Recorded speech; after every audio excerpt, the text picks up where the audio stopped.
कहते हैं इस गांव की रातें सिर्फ अंधेरी नहीं होती, यहाँ सन्नाटा भी जैसे सांस लेता है और हवा में किसी अनजानी मौजूदगी की आहट महसूस होती है।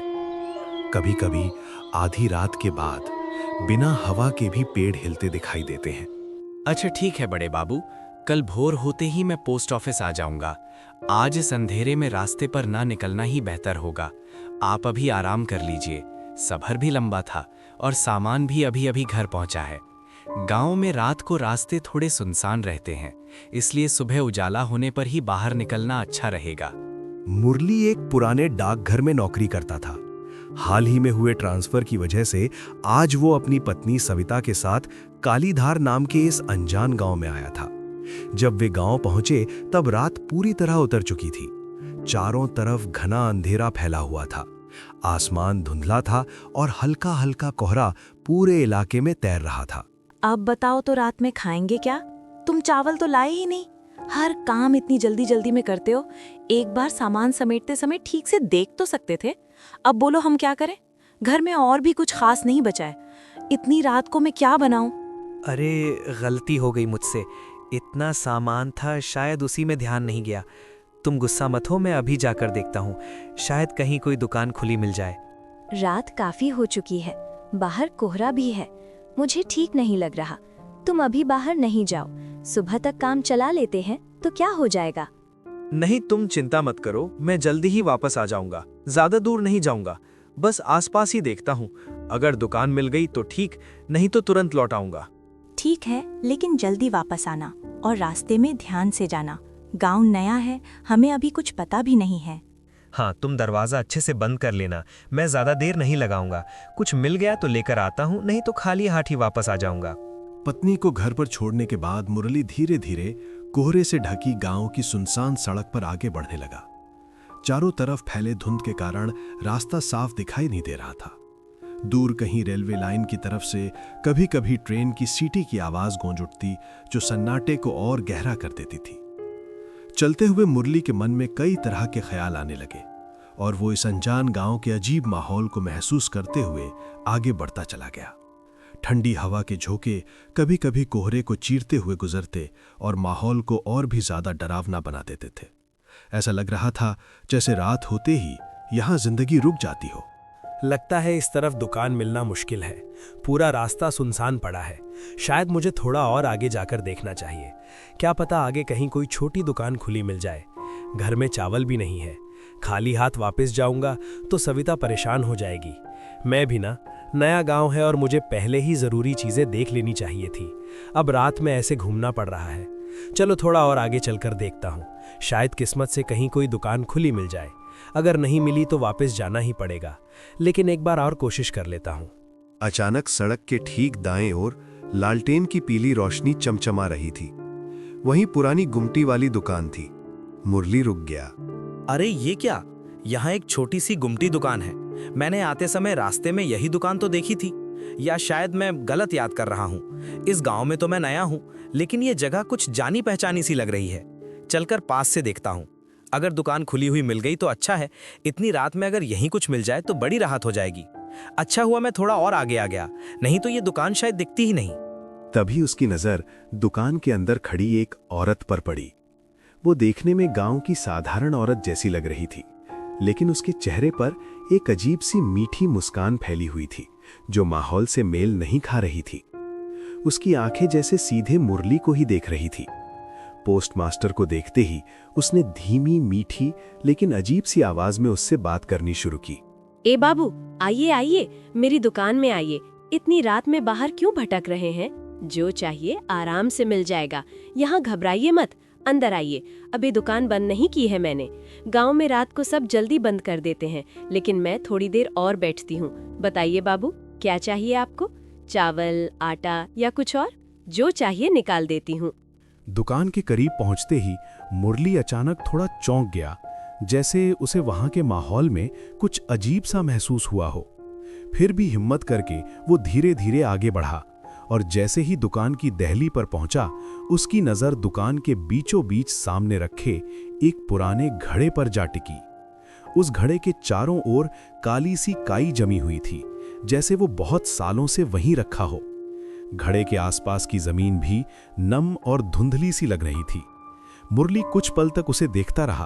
अरे बाबू, जरा सुनिए ना, ये घड़ा रास्ते में रखा है, बार बार पैर लग जाता है। मेरी आंखों में कई दिनों से जलन हो रही है, ठीक से दिखाई भी नहीं दे रहा। आप जरा इसे पैर से साइड कर दीजिए ना, नहीं तो मैं खुद हटा देती, लेकिन अभी ठीक से देख नहीं पा रही। अच्छा, ये घड़ा ठीक है, हटा देता हूँ। वैसे यहाँ बीच में क्यों रखा है? किसी काम का है क्या? अरे नहीं बाबू, पुराना बेकार घड़ा है, कब से पड़ा है, बस फेंकना ही था। आप जरा इसे दूर कर दीजिए, दुकान में जगह भी खाली हो जाएगी। ठीक है, अगर बेकार है तो हटा देता हूँ। मुझे लगा शायद किसी काम का होगा, इसलिए पूछ लिया। ठीक है, अभी हटा देता हूँ, आप चिंता मत कीजिए। मुरली ने बिना कुछ सोचे झुमरी के कहने पर उस घड़े को जोर से लात मार दी। जैसे ही उसका पैर घड़े से टकराया, वो दूर जाकर भारी आवाज के साथ जमीन पर गिरा और जोरदार धमाके से टूटकर कई टुकड़ों में बिखर गया। घड़ा टूटते ही उसके अंदर से राख जैसी धूल, छोटी छोटी हड्डियों के टुकड़े और सूखे हुए मुरझाए फूल बाहर फैल गए, जैसे वे बहुत सालों से उसके अंदर बंद पड़े हों। जमीन पर गिरते ही उन चीजों से एक तेज सड़ी हुई बदबू हवा में फैलने लगी, जिससे आसपास का माहौल अजीब और भारी सा लगने लगा। मुरली कुछ पल तक टूटे हुए घड़े और जमीन पर फैली उन चीजों को देखता रह गया। उसे ये सब बहुत अजीब लगा। ये कैसी बदबू है? और ये जमीन पर क्या बिखरा हुआ है? ये सब क्या है यहाँ? अरे कुछ नहीं बाबू, आप चिंता मत कीजिए।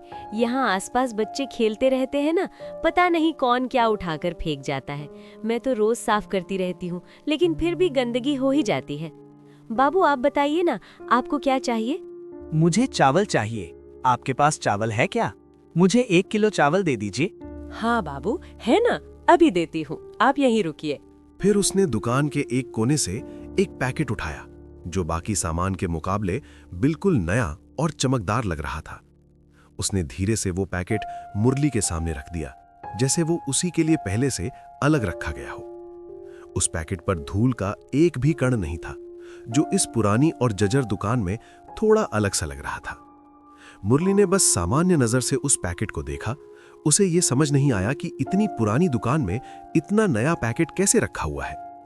दुकान के अंदर अजीब सी खामोशी बनी हुई थी। अरे बाबू, आपके लिए सबसे बढ़िया चावल दूंगी। लीजिए बाबू, ये चावल रख लीजिए, पैसे नहीं लगेंगे। आपका आना ही मेरे लिए काफी है। अरे पैसे क्यों नहीं लगेंगे? नहीं, मैं तो पैसे जरूर दूंगा। मैं सामान लेकर बिना पैसे दिए नहीं जा सकता। अरे बाबू रहने दीजिए ना, आपसे पैसे लेकर क्या करूंगी? आप बस जब भी जरूरत हो मेरी दुकान पर आ जाइए। आपका आना ही काफी है। जो भी चाहिए हो आप शाम के बाद आकर ले जाइएगा। आप पैसे ले लीजिए। नहीं, ये ठीक नहीं है। सामान का पैसा तो देना ही चाहिए। फिर भी कुछ पल चुप रहने के बाद झुमरी ने फिर से धीमी और बेहद मीठी आवाज में बात करना शुरू किया। उसकी आवाज में ऐसी नरमी थी जो सुनने में तो बिल्कुल साधारण लगती थी, लेकिन जैसे किसी आने वाले खतरे को बड़ी चालाकी से छुपा रही हो वैसी। मेरा नाम झुमरी है, प्यार से मुझे लोग झुमरी दीदी कहते हैं। ठीक है, अभी मैं चलता हूँ, फिर कभी जरूरत पड़ी तो आ जाऊंगा। दुकान से बाहर निकलकर जाते समय जैसे ही मुरली ने एक बार पीछे मुड़कर देखा, उसके पूरे शरीर में अचानक सिन सी दौड़ गई। लालाटेन की हल्की पीली रोशनी में उसे उस औरत की परछाई अस्वाभाविक रूप से बहुत ज्यादा लंबी दिखाई दे रही थी, जैसे वो जमीन पर दूर तक फैली जा रही हो। मुरली ने उस तरफ ज्यादा ध्यान नहीं दिया और जल्दी से चावल का थैला उठाकर वहां से घर की तरफ चल पड़ा। रास्ते भर वो चुपचाप चलता रहा। मुरली को यह पता नहीं था कि अनजाने में कितने बड़े खतरों से बचकर वो घर वापस जा रहा था। रात जैसे तैसे गुजर गई। अगले दिन सुबह होते ही मुरली पोस्ट ऑफिस पहुंच गया। पोस्ट ऑफिस के बाहर ही सरजू काका खड़े दिखाई दिए। उन्होंने मुरली को देखते ही उसे पास बुलाया और जैसे उन्हें उससे कोई जरूरी बात करनी हो। उनके चेहरे पर हल्की गंभीरता थी, जैसे वो कुछ ऐसा बताने वाले हों जो आम बात नहीं थी। उन्होंने धीमी आवाज में उससे कहा, बड़े बाबू, आज मैं शायद थोड़ा जल्दी घर चला जाऊं। इतनी जल्दी क्यों सरजू? क्या हुआ? सब ठीक तो है? तुम अचानक ऐसा क्यों बोल रहे हो? बड़े बाबू, कल रात गांव में एक बहुत बड़ी घटना हो गई। लोग कह रहे हैं कि कई सालों से दबा हुआ पुराना साया फिर से लौट आया है। इसी वजह से गांव में डर का माहौल है। इसलिए सोच रहा था कि अंधेरा होने से पहले घर पहुंच जाऊं। लेकिन ऐसा क्या हुआ कल रात? तुम ठीक से बता क्यों नहीं रहे हो? आखिर मामला क्या है? बड़े बाबू, ऐसी बातें मुंह से निकालना ठीक नहीं माना जाता, अपशकुन माना जाता है। बस आप इतना समझ लीजिए कि हालात ठीक नहीं लग रहे। अगर हो सके तो आप भी आज थोड़ा जल्दी घर चले जाइए, इसी में आपकी भलाई है। ठीक है, अगर बात इतनी गंभीर है तो मैं ध्यान रखूंगा। तुम भी संभल कर रहना, और अगर कुछ और पता चले तो मुझे जरूर बताना। मुरली पूरे दिन किसी गहरी सोच में डूबा रहा। उसे ठीक से समझ नहीं आ रहा था कि उसके आसपास क्या चल रहा है। इसीलिए वो चुपचाप पोस्ट ऑफिस में अपना काम करता रहा और साथ ही लोगों की बातों को ध्यान से सुनकर समझने की कोशिश करता रहा। देखते ही देखते दिन बीत गया और शाम हो गई। शाम ढलते ही मुरली घर की तरफ लौट गया। जैसे ही वो घर पहुंचा, सविता खाना बना रही थी। तभी उसने मुरली को घर के अंदर आते देखा और उसे देखते ही उसके चेहरे पर खुशी झलक उठी। अरे, आज आप जल्दी घर आ गए, अच्छा ही हुआ। मैं सोच ही रही थी कि कब तक इंतजार करूं। घर में तेल भी लगभग खत्म होने वाला है। आज नहीं तो कल, लेकिन शाम के समय उस दुकान से तेल लाना ही पड़ेगा। अच्छा हुआ आप जल्दी आ गए, कम से कम आराम तो कर लेंगे। मैं कब से आपका इंतजार कर रही थी।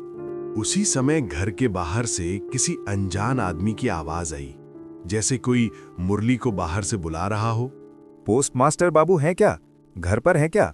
मैं गांव से आया हूं, सोचा उनसे मिल लूं। नया नया आए हैं ना, तो जान पहचान भी हो जाएगी। अगर घर पर हों तो जरा बता दीजिएगा, मैं बाहर ही खड़ा हूं। आवाज सुनकर मुरली और सविता दोनों घर के बाहर गए।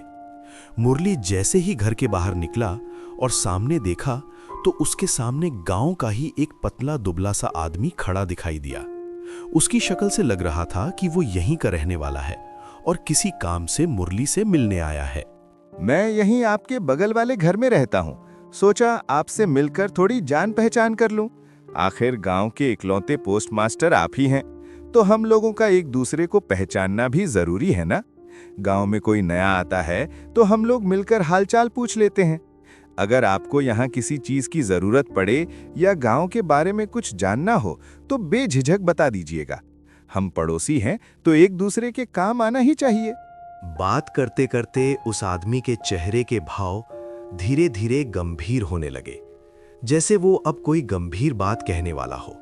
बाबू, एक बात कहूं, बुरा मत मानिएगा, लेकिन सांझ ढलने के बाद आप बिल्कुल भी घर से बाहर मत निकलिए। गांव के ऊपर बहुत बड़ा खतरा मंडरा रहा है। खतरा? कैसा खतरा? और तुम इतनी गंभीर बात क्यों कर रहे हो? पहले भी मैंने कुछ सुना था। साफ साफ बताओ, आखिर हुआ क्या था इस गांव में? बाबू, कई साल पहले इस गांव में झुमरी नाम की एक औरत रहती थी। उम्र रही होगी करीब 30-32 साल। देखने में बहुत सीधी साधी लगती थी। रेल लाइन के पास उसकी छोटी सी दुकान थी। उसका व्यवहार इतना मीठा था कि लोग उसे प्यार से झुमरी दीदी कहते थे। उसकी दुकान पर हमेशा भीड़ लगी रहती थी। लेकिन फिर एक दिन अचानक गांव की एक लड़की गायब हो गई। बहुत ढूंढा लेकिन वो नहीं मिली। फिर हर अमावस की रात जवान लड़के लड़कियां गायब होने लगे। 3-4 बच्चे ऐसे ही गायब हो गए। हे भगवान, फिर किसी को शक नहीं हुआ उस पर, या किसी ने कुछ देखा नहीं? एक दिन गांव के ही एक आदमी ने छिप कर देखा कि झुमरी अपनी दुकान के पीछे काला जादू कर रही थी और पास के गांव की एक लड़की बेहोश पड़ी थी। तब गांव वालों को समझ आ गया कि गायब हुए बच्चों के पीछे उसी का हाथ था। गांव वाले गुस्से से पागल हो गए। सबने मिलकर उसे पकड़ लिया और इतना मारा कि वहीं उसकी मौत हो गई। फिर गांव के बुजुर्ग सन्यासी के कहने पर उसी दुकान के पास उसका अंतिम संस्कार किया गया और उसकी आत्मा को बांधने के लिए दुकान के सामने एक मिट्टी की हांडी रखी गई। तो फिर अब डर किस बात का है? अगर वो मर चुकी थी तो? डर इसी बात का है बाबू। करीब 20 साल बाद किसी नासमझ ने वो हांडी तोड़ दी और झुमरी की आत्मा आजाद हो गई। कल रात गांव के एक आदमी को उसने साइकिल समेत उठाकर जंगल में फेंक दिया और उसे जिंदा छोड़कर कहा, जाकर गांव वालों को बता दे, मैं वापस आ गई हूं, अब पूरे गांव को खत्म करूंगी। इसलिए कह रहा हूं बाबू, शाम के बाद घर से बाहर मत निकलिए। उस आदमी की आखिरी बातें मुरली ठीक से सुन भी नहीं पाया, लेकिन अब उसके सामने सच धीरे धीरे साफ होने लगा था। उसे एहसास हो गया था कि वो एक बड़े धोखे का शिकार हो चुका है। झुमरी ने अपने मीठे व्यवहार और बातों से उसे भरोसे में लेकर उससे वही करवाया जो वो चाहती थी, और उसी की वजह से वो बंधन से आजाद हो गई थी। अब सीधी बात ये थी कि मुरली की एक गलती की वजह से पूरे गांव पर खतरा मंडराने लगा था। ये सोचकर मुरली का मन भारी हो गया। मुरली समझ गया कि अब इस आदमी को पूरी सच्चाई बताना बहुत जरूरी है, नहीं तो आगे चलकर हालात और ज्यादा खराब हो सकते हैं। उसने गहरी सांस ली और ठान लिया कि अब वो कुछ भी छिपाएगा नहीं। उसे ये भी एहसास हो रहा था कि जो हो चुका है उसे बदला नहीं जा सकता, लेकिन शायद सच बताकर वो आने वाले बड़े खतरे को टालने में मदद कर सके। अब हालात सिर्फ उसके अपने नहीं रहे थे, बल्कि पूरे गांव की सुरक्षा उससे जुड़ चुकी थी। बाबू, आप अचानक इतने शांत क्यों हो गए? क्या बात आपके मन में चल रही है? घबराने की कोई जरूरत नहीं है, बस मेरी बात मानिए। शाम ढलने के बाद घर से बाहर मत निकलिए, यही सबसे जरूरी है। मैं आपसे एक ज़रूरी बात छिपाना नहीं चाहता। सच ये है कि जो ये बड़ा खतरा गांव पर मंडरा रहा है, उसमें मेरी भी गलती जुड़ी हुई है। लेकिन भरोसा रखिए, मैंने जानबूझकर कुछ नहीं किया। मुझसे अनजाने में ऐसी गलती हो गई जिसका अंजाम इतना भयानक होगा, ये मैंने कभी सोचा भी नहीं था। बाबू, आपकी बात सुनकर मैं और उलझ गया हूँ। आप साफ साफ बताइए, आखिर ऐसा क्या हो गया? आपने ऐसा क्या कर दिया जिससे ये सब शुरू हो गया? मुरली ने गांव में आने के बाद से अब तक जो कुछ भी हुआ था वो सब उस गांव वाले आदमी को विस्तार से बता दिया। उसने बताया कि कैसे शाम को घर में चावल खत्म हो जाने की वजह से उसे मजबूरी में उस पुरानी दुकान तक जाना पड़ा। फिर उसने झुमरी के मीठे व्यवहार के बारे में बताया, कैसे वो सामान्य गांव की औरत की तरह बात कर रही थी और उसने मुरली का भरोसा जीत लिया था। मुरली ने यह भी साफ साफ बता दिया कि झुमरी के कहने पर उसने उस मिट्टी की हांडी को बेकार कचरा समझकर दुकान से दूर लात मारकर फेंक दिया था, और उसी के बाद वो हांडी टूट गई थी। मुरली ने यह सब बताते हुए कहा कि उस समय उसे जरा भी अंदाजा नहीं था कि वो किसी बड़ी गलती की तरफ बढ़ रहा है।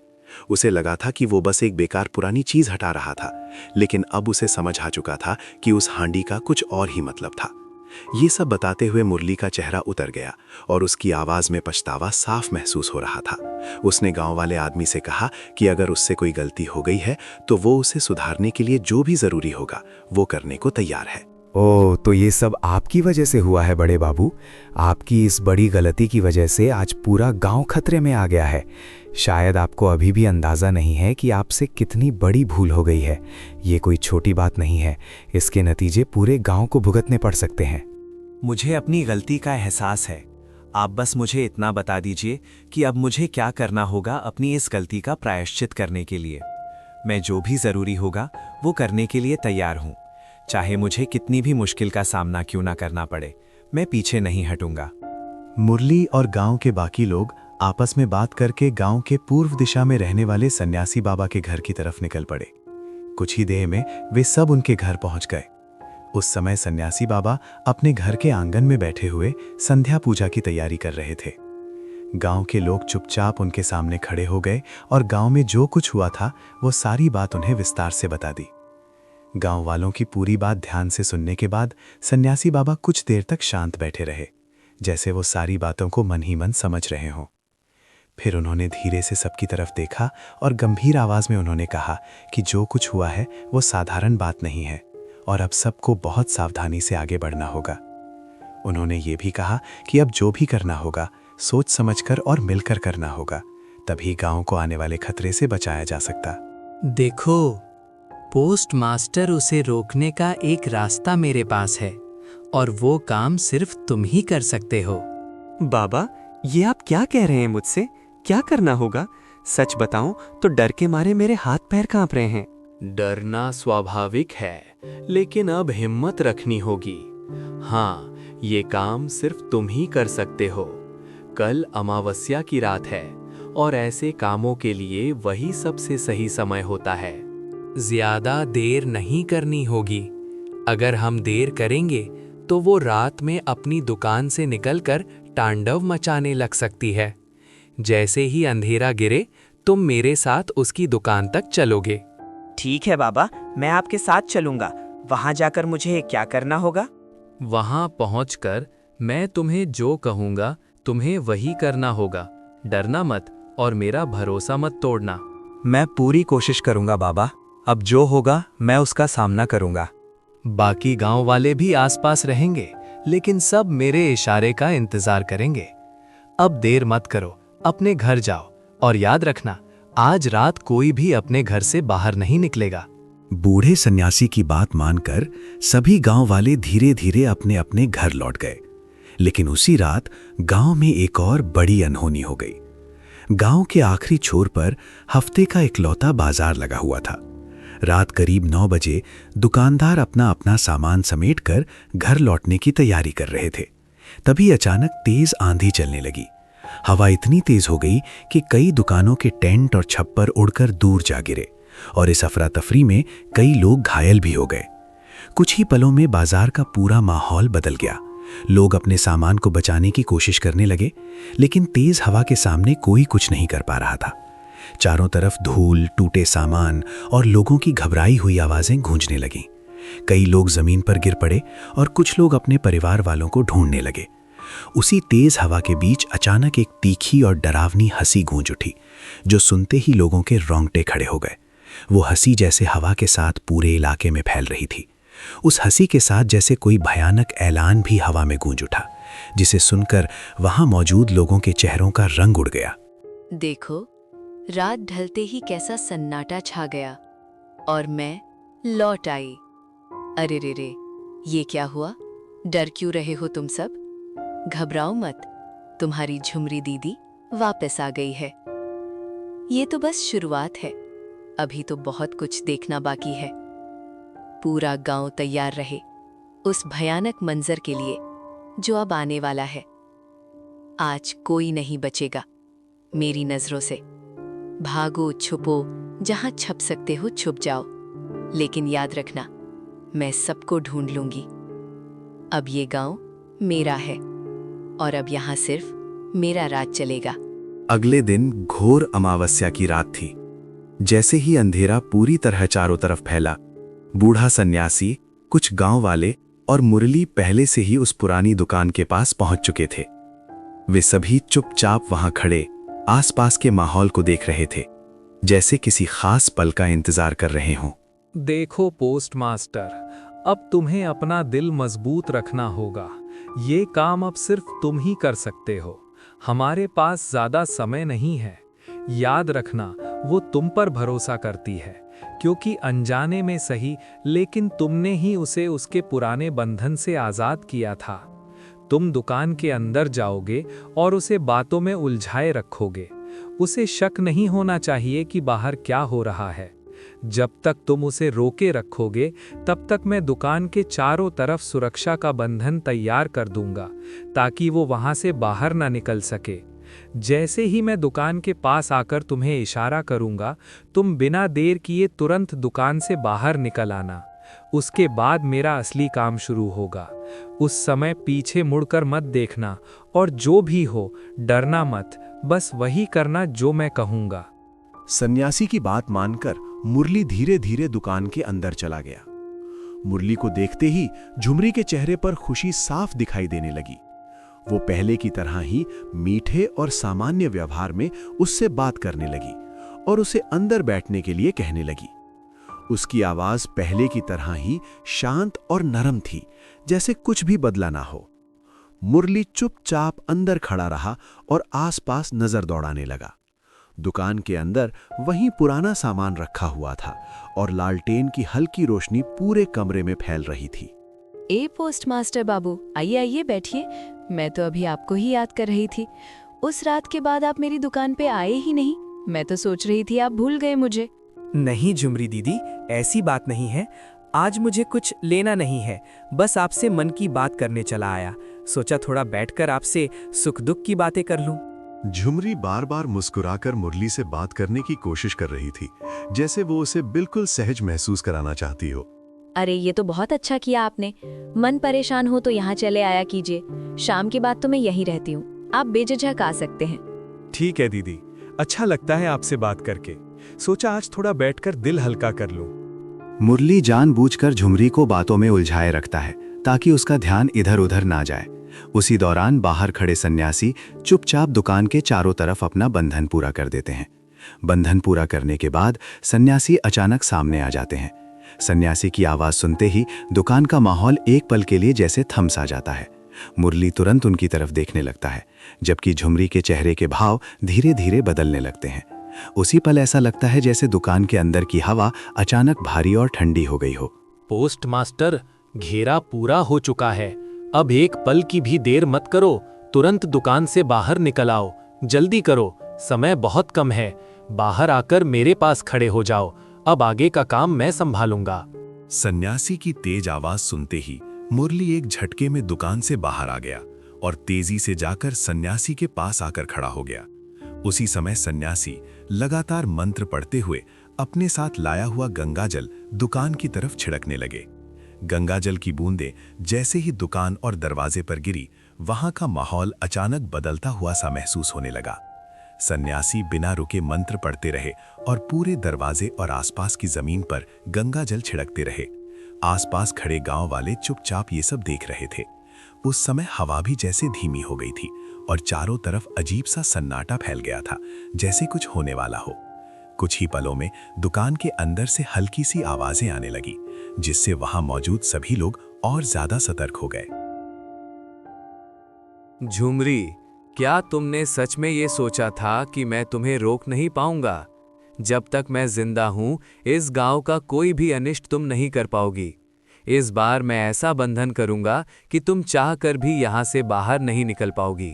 तुम्हारी शक्ति यहीं थम जाएगी और इस बार तुम्हें कोई भी इस जगह से आजाद नहीं करा पाएगा, चाहे वो कितनी भी बड़ी शक्ति क्यों ना हो। उसकी आंखें भड़क उठी और उसका चेहरा गुस्से से दमदमाने लगा। वो तेज गुस्से में फुफकारती हुई जोर से चिल्लाई और उसकी आवाज पहले से बिल्कुल अलग और डरावनी लग रही थी। सन्यासी, तुमने मेरे साथ धोखा किया है। अगर मैं यहाँ से आजाद हो गई तो सबसे पहले तुम्हें ही खत्म करूंगी। तुमने सोचा तुम मुझे हमेशा के लिए रोक लोगे? मैं वापस आऊंगी और तुमसे इसका हिसाब जरूर लूंगी। और तू पोस्टमास्टर, तुमने भी मेरा भरोसा तोड़ा। मैंने तुम्हारा कभी बुरा नहीं किया, फिर भी तुम इन लोगों के साथ मिल गए। मेरे मीठे व्यवहार का यही बदला दिया तुमने। याद रखना, सन्यासी के बाद तुम्हारी बारी होगी। चाहे तुम कहीं भी छुप जाओ, मैं तुम्हें ढूंढ निकालूंगी और तुम्हें बहुत दर्दनाक मौत दूंगी। सन्यासी इशारे से 4-5 और गांव वालों को बुलाता है। सबको मंत्र सीखकर साथ में जप करवाता है। अचानक झुमरी का शरीर और उसके दुकान में एक भयानक आग भड़क उठती है। उसकी चीखें धीरे धीरे हवा में घुल जाती हैं। झुमरी बहुत ही दर्दनाक और फटी हुई आवाज में चीखने लगती है। उसकी आवाज दूर तक गूंजती है, जिसे सुनकर वहां खड़े गांव वालों के रोंगटे खड़े हो जाते हैं। कुछ ही देर में आग और तेज होकर सब कुछ अपनी लपटों में समेट लेती है। जब आग शांत होती है तो वहां कुछ भी नहीं बचता, मानो वहां कभी कोई दुकान थी ही नहीं। सन्यासी धीरे धीरे आगे बढ़ते हैं और बची हुई राख, हड्डियों के टुकड़े और सूखे फूलों को इकट्ठा करते हैं। फिर वो एक नई मिट्टी की हांडी लाते हैं और उन सभी चीज़ों को उसमें रख देते हैं। उसके बाद वो हांडी को ज़मीन में दबाकर ऊपर से मिट्टी डाल देते हैं। इसके बाद सन्यासी वहाँ एक बरगद का छोटा सा पौधा लगा देते हैं। अब इसकी आत्मा फिर से बंधन में आ चुकी है। यहाँ जो बरगद का पौधा लगाया गया है, यही इसका पहरा बनेगा। जब ये बरगद बड़ा और मजबूत पेड़ बन जाएगा, तब कोई इसे काटने की हिम्मत नहीं करेगा। जब तक ये बरगद यहाँ खड़ा रहेगा, तब तक झुमरी की आत्मा भी इस जगह से बाहर नहीं निकल पाएगी। इसलिए इस पेड़ की रक्षा करना, यही पूरे गांव की सुरक्षा है। उसी रात जब सब कुछ शांत हो गया तो सभी गांव वाले थोड़ा निश्चिंत होकर अपने अपने घर लौट गए। हर किसी के मन में डर तो था, लेकिन साथ ही ये भरोसा भी था कि अब खतरा टल चुका है। कुछ दिनों बाद गांव वालों ने मिलकर उस जगह के चारों तरफ एक मजबूत दीवार खड़ी कर दी, ताकि जब तक बरगद का पौधा बड़ा और मजबूत ना हो जाए, तब तक कोई वहां ना जा सके। गांव के बुजुर्गों ने सबको सख्त हिदायत दी कि उस जगह के पास कोई ना जाए। धीरे धीरे समय बीतने लगा और बरगद का पौधा भी थोड़ा थोड़ा बढ़ने लगा। गांव वाले समय समय पर दूर से उस जगह को देखते रहते थे, लेकिन कोई भी दीवार के अंदर जाने की हिम्मत नहीं करता था। उस घटना की याद गांव वालों के मन में हमेशा बनी रही और लोग उस जगह को डर की नजरों से देखने लगे।